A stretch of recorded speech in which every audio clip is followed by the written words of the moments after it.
Welcome to the 10-Minute Bible Hour podcast. Right now, we're going through the entire Bible to understand it as one big, cohesive story. We're covering one book each day, and this one's about Ephesians.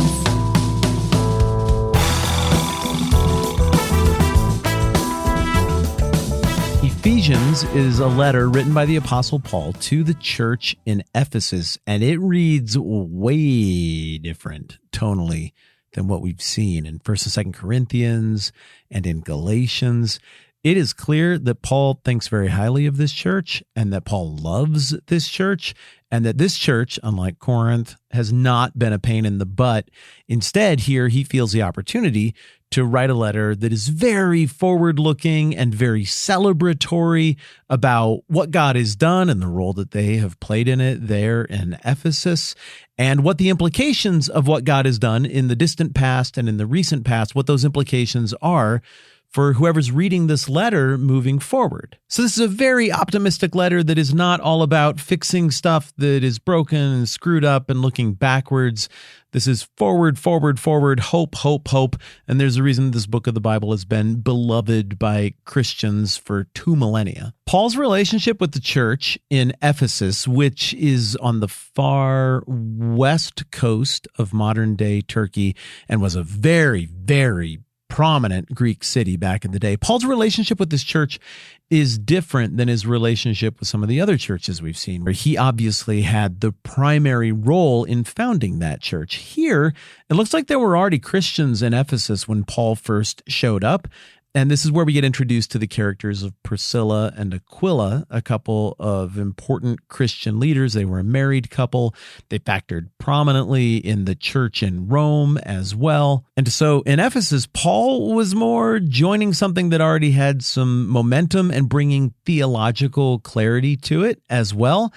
And also, Paul very quickly earns his stripes in Ephesus. He's there more than once, but on one of those journeys, he runs afoul of the people who celebrate the worship of Artemis. One of the 7 ancient wonders of the world was this temple to Artemis, or Diana, the twin sister of Apollo in Greek mythology. And there was this magnificent temple there. There's pretty much nothing left of it now. In fact, Ephesus in general, it's weird what happened to it. It got all silted in at the mouth of this river, and so it ceased to become a port over several centuries, and it just gave way to ruin, which is also what happened to this famous, great temple of Artemis, where there's this legend about maybe some kind of meteorite or something falling from heaven, and maybe that's somehow being carved into some kind of likeness of Artemis, or maybe that was Artemis they believed, or the legend that they spun falling from heaven or something like that.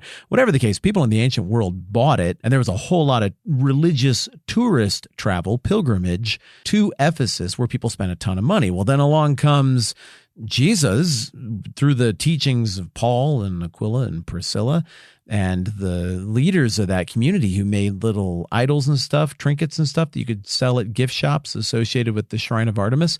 They got really threatened and upset, and all of this is recorded in the book of Acts, and Paul almost gets murdered by a mob. But just like everywhere else, Paul, I mean, say what you want about him, dude is steadfast, and he's not afraid. And no doubt that steadfastness became part of the DNA of the church there. And Paul, when he's traveling around and knows that he's probably staring down his final days and walking into something calamitous in Jerusalem, he almost got to pry him away from the church in Ephesus. He loves these people, and he clearly views the church in Ephesus as a microcosm of what has gone right in all of history, in the unfolding of the redemptive plan, and more specifically, in this new paradigm, this new age of this new covenant, this new deal with Jesus after the arrival of his Spirit.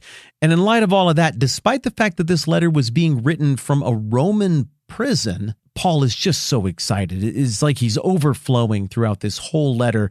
and inviting, apparently not just the church in Ephesus, but several other churches that this letter got handed around and cycled between. He's inviting all of these Christians to pause for just a moment and reflect on what God has done, something that's never been done before. That is to create a unified people worshiping the one true God without regard for race or ethnicity or gender or even status socially in the ancient world. Everybody is together under this one roof, and Paul views that as being the completion of a whole bunch of promises from the Old Testament. He views this as being an image of the divine kingdom. This is a picture, a snapshot, a foretaste of heaven, because this theoretically should not happen. And I'm with Paul on this point. Maybe one of the top 5, top 10 greatest miracles of the whole New Testament, where it seems like the laws of time and space are getting broken in crazy visible ways left and right. Maybe one of the biggest miracles of all there is that people who should have had nothing to do with each other, divisions that ran too deep and too historically, they were incentivized to hate each other and avoid each other. They overcame all of that because the message of the gospel permeated them so greatly that it trumped all of those differences. Paul is very excited about that and is at peace despite the fact that he finds himself in very difficult circumstances. He's celebrating this new family, this new paradigm. He's celebrating how God ordained this redemption from the very beginning here in the first part of the book.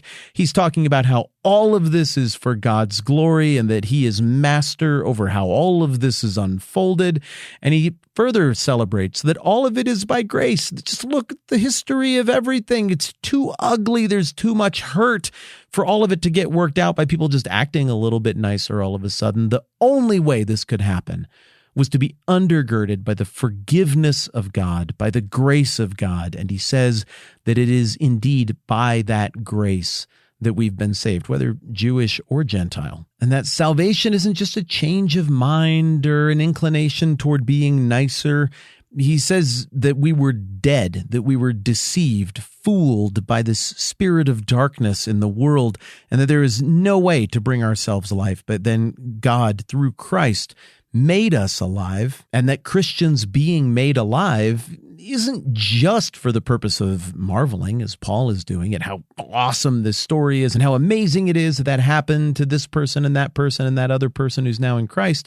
But he indicates that Christians are made alive in Christ for a purpose, to go and do stuff that is redemptive and kingdom-oriented and representative in the world of the values and character of God, who is head of this new family of faith that he has made and invited us into by no merit or no works of our own that we cannot boast, but that all of it is a celebration of the work of God and a mobilizing celebration as it compels Christians outward toward redemptive action.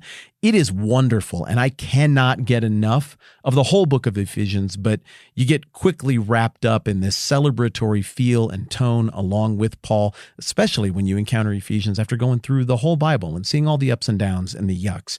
And because of that, it's really easy to follow his flow of thought and to pivot with him into the implication section of the book. Maybe you could call that part 2, where he says, look, we're one. We shouldn't be. We're unified, even though we're not the same, and we're coming from all these different places, and we're wired differently.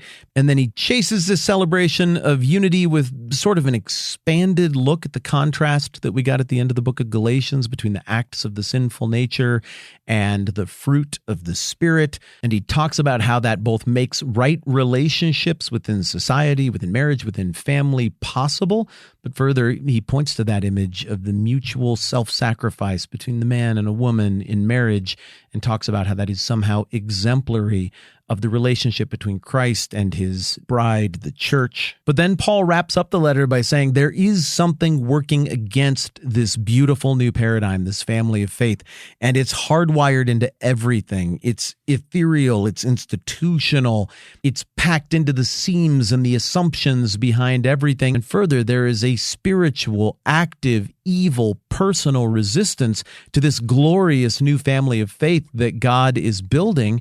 And the only way to stand strong against that kind of evil that undergirds all of this resistance to God is by putting on, and Paul uses a beautiful metaphor here, the full armor of God. And he goes through each of these elements of what the Christian is to equip themselves with and points out how metaphorically this is all the stuff that God gives the Christian to live in this beautiful family of faith, to live in obedience to Christ, to be an agent and an heir of the kingdom, even while having to resist this personal, active, spiritual darkness and resistance to God that exists in the world. You get to the end of Ephesians and it feels like that real old TV show called The A-Team, where the leader, Hannibal Smith, would grab his cigar and be like, I love it when a plan comes together. And it's like that, but probably without the cigar. I don't know. I don't think they probably had the cigars back then. When you visualize the book of Ephesians, picture armor. When you think about the theme, reflect on marveling at what God has done and considering the implication for that in the lives of Christians. If you don't have time to read the whole thing, make sure you at least get chapter 2 and make sure you also catch that armor of God stuff in chapter 6, verses 10 through 20. Internet high five. That's our level up on the book of Ephesians. Next time around, we got the book of Philippians. I'm Matt. This is the 10-Minute Bible Hour podcast. Let's do this again soon.